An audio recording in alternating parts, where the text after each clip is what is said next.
Hey guys, my name's Steve, this is Heroine's Corner and welcome back to my channel, and today I'm bringing you a book haul.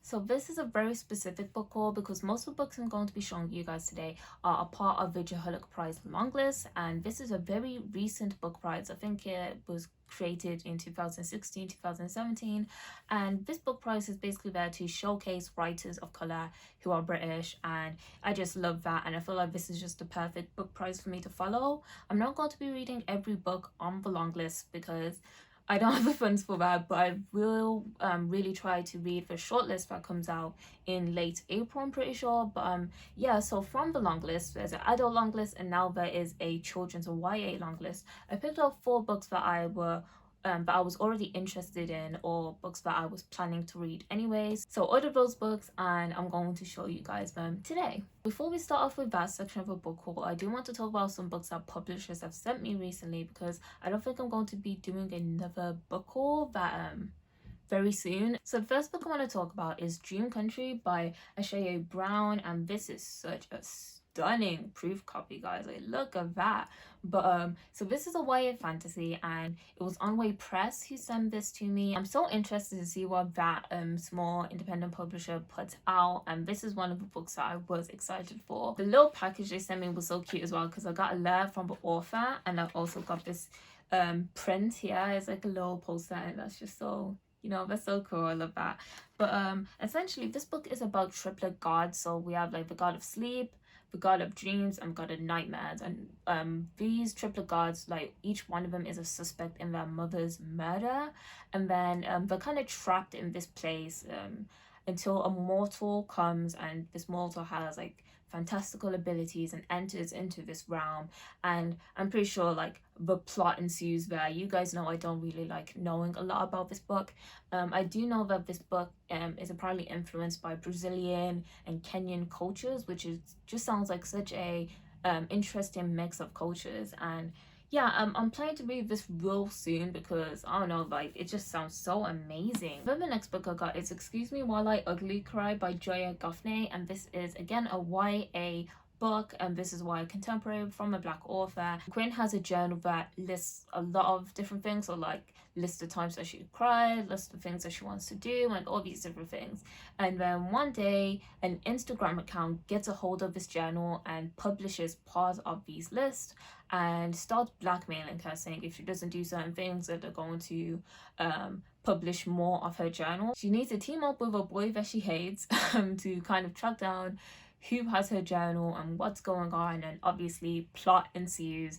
This just sounds so cozy and sweet, and just a nice YA contemporary. This was sent to me from Hotkey Books, so thank you so much for sending me this proof, and I should be reading it soon, so stay tuned for my thoughts. And now on to the books for the Jhalak Prize. So I think I'm gonna start with the adult fiction first. Adult fiction, adult non-fiction. So the first 2 books I have to show you are poetry collections, and this is the first one, My Darling from the Lions by Rachel Long, and this is a debut collection of poems. And I don't know, just something about this cover. I really love this cover, and apparently this collection of poems just has a lot of different themes that I was going to touch upon. And I don't read a lot of poetry, mostly because like it's hard to justify like paying like £8, £9, £10 for a, you know, such a short kind of collection that I'm going to read like really quickly. So it's hard for me to justify like buying poetry, but I really do love poetry, and it was one of my favorite things I love to study in English literature when I was at school. Yeah, so I don't know, it's just a poetry collection. I'm not sure why. I don't have like a lot of expectations going into it. I just don't know what's gonna happen. I'm just here for the ride, and hopefully I like it. I do have another poetry collection as well, and that is Poor by Caleb Femi, and this book has a lot of lovely pictures in. Like it has a lot of like just beautiful like photos in that just show off like black British life in London, and I'm pretty sure that's just what this poetry collection is about. This is just snapshots of North Peckham. Okay, it's saying like North Peckham estate, and just snapshots of life and black boys just growing up and family and all these different things. I wouldn't usually buy something like this, but I've seen it a lot on my TL before the long list was announced. So I feel like the longlist was basically just telling me like, can you please just pick up this book so you can read it. So the next book I want to talk to you guys about is Rainbow Milk by Paul Mendez, and I'm so happy I finally have this book now because I was just seeing it everywhere and I've been wanting to buy it for a long time, and then I'll put it in my basket and I'll take it out, and then I'll put it in my basket and I'll take it out. I finally have it now. It's on the long list, and this book is essentially a coming of age story. So we follow the protagonist Jesse, and Jesse is gay. I'm pretty sure Jesse's gay, and he's trying to like find his way in the world. I think he was born in the black country and then he moves to London. Things take the turn for worse and they turn to sex work, I think. Just this is a book about religion, sexuality, race. I think he has an upbringing as a like Jehovah Witness, or his family is a part of like Jehovah Witnesses or something. So this is a very it seems like this might be a heavy book, and I'm not sure what I think about that, because I'm trying to steer away from heavy books unless I really have to read them. Everyone just says excellent things about this book, so I feel like I am just going to give it a go. It isn't too long. I think it's around 350 pages, so it isn't too long. And then lastly, for the adult fiction long list, I did pick up The First Woman. Look how big this book is, guys, and look how just bold it is. And this is a book by Jennifer Nansubiga Makumbi, and this is a one hell of a book.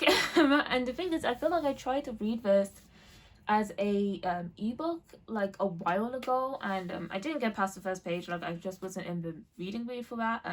But let me just show you, or like read to you, this part of the inside cover. One young girl discovering what it means to become a woman in a family, community, and a country determined to silence her will take all the courage she has. So I feel like this is just a coming of age story set in Uganda. And I've seen this book talked about a lot, like last year when I was starting to get back into booktube more. I was seeing this book talked about a lot, and this author talked about a lot. I'm always looking for books now that are just set in an African country that's not Nigeria, because I feel like a lot of the African fiction that comes out of Africa is set in like Nigeria, and I do want to kind of break that bias. So that is the last of the books that are on the adult long list, and now I'm going on to the YA and like children's long list. And all of these books I was planning to read real soon, but this is just giving me impetus to read them a bit more quicker. So the first book I want to talk about is When Life Gives You Mangold by Karen Gittin, and this is a book that I've seen do the rounds on booktube somewhat, like sometimes when people talk about middle grade fiction. And this is such a beautiful cover. The cover is done by Bex Glendening, so beautiful. So this book is set in Jamaica, and we follow the protagonist of Clara, and Clara does not remember what happened last summer, and she's just living her life, but she doesn't remember what happened. And it isn't until a new girl comes into her village, Rudy, and both of them uncover like a deep family secret, and it's only then does she start to remember what happened last summer. I think I've heard there are some heavy topics are touched on in this book. I'm pretty sure that's the case, but yeah, I can't wait to read this book. It's a middle grade, so it's not gonna take me too much time. The next book I got is 8 Pieces of Silvia by Patrice Lawrence, and I've heard that this has some LGBTQ plus themes in maybe sapphic, I'm not quite sure. But in this book we follow Bex and Silvia, and they are sisters, but they can't be any more different. Is that the term? They're really different basically, and they don't really know a lot about each other's lives, I think. And then Silvia goes missing, and Bex goes into Silvia's room and she finds 8 clues about Silvia. That's all I know about this book. That's all that's basically on the blurb, and I've seen this book so much talked about, and like when it comes to UKYA and like diverse UKYA.